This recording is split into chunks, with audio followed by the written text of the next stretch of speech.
So with all the new 5mm welded brackets we've done in Bracket Factory, I'm now on a poster. So rather than having to refer to Trello, you can see exactly what the items look like in here.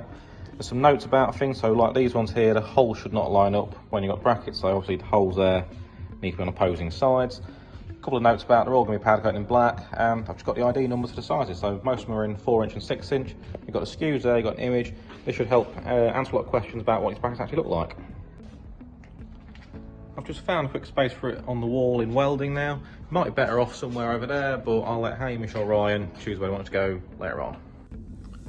Just a quick improvement on the returns sheet here. So I've now made it so it's got date of completion. So when you click this, it'll take a few seconds to load, but it'll enter today's date. It means then when you click move all completed, that one will move to a new sheet.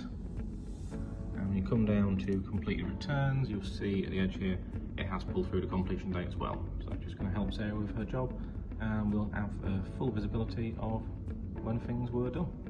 This packing bench hasn't got a holder for a drill, so the drill, as it could go in a holder on a toolbar, actually usually it's a bit easier if I just mount a holder underneath the desk.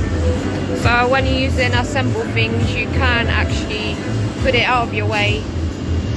And when I come to show Dan how to assemble things, I don't need to worry about the drill being in my way, falling over, falling onto the floor, as I can just use a designated holder just surround anything. And I've labelled it up just to make sure we know what it's for. To keep the standard on this floor next to the catwalk, we've got a line not to cross it, as when the machine's running it shows you the line that is dangerous.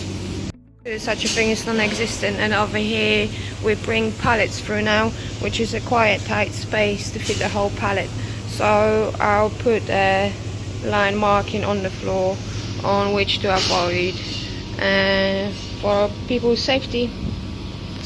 So I've put marking tape on catwalk 2 outside of it to show where the moving parts are on the catwalk, not to come close when the machine is on. So catwalk 1 has now also a caution moving part sign, as well as catwalk 2, to make sure we keep the area clear, especially when the machine is running, and now we know how far away to keep away from it. So I've cut the keep clear sign. I stuck some tape behind the cutout and stuck 2 magnets on the back. And to match catwalk 1, I am putting it on the catwalk 2. Now when the catwalk is moving, people might be a bit more cautious about the moving parts.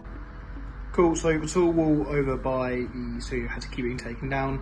So things like the camera holder and the props holder had to be moved over and over again, which meant that things were likely to get lost. What I've done is I've come into the office of ITS and I've put in a little tool wall here in our shelving unit with more critical things like equipment and props so they don't get lost. I've still got a few bits over there until we can think of a better solution. At the moment we've got a lot of different folders for different projects going on things to be completed. It's just getting a bit difficult to navigate with loads of them having different meanings or uses, so I'm going to quickly sort that out to make it easier to find what we're looking for. Cool, so I've now made some new files to sort everything into throughout, documenting them so it's easy to access and easy to navigate into where it needs to be.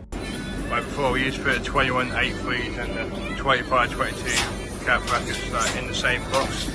It'd be a pain to close it. Me and Mid used to struggle to put it in this box, so with the 3 bits to make it a lot better, a lot easier. Right, now improved it, now we got IDB 2522 boxes to put the cap brackets and the 2183 and the 2522 in the same box, so it's a lot easier. Also gave them a location, makes a Jake, and a cam band for them. That's all good.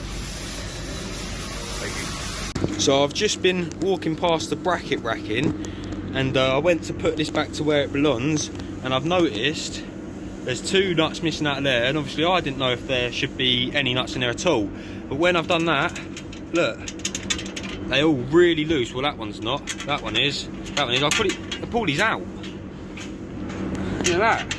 So I'm just going to improve this and leave it better than I found it, because that's 2 nuts I've just pulled out of there. That's quite bad. I suppose if you're pushing that and a wheel catches something, it's probably just going to fall off.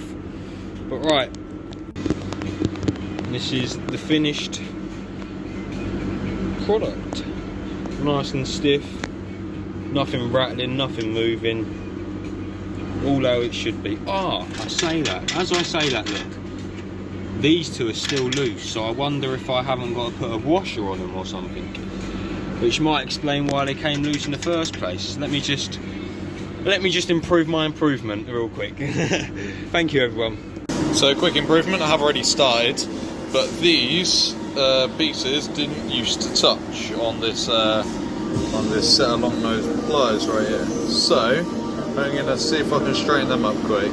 I mean, still not perfect, but that is a lot better.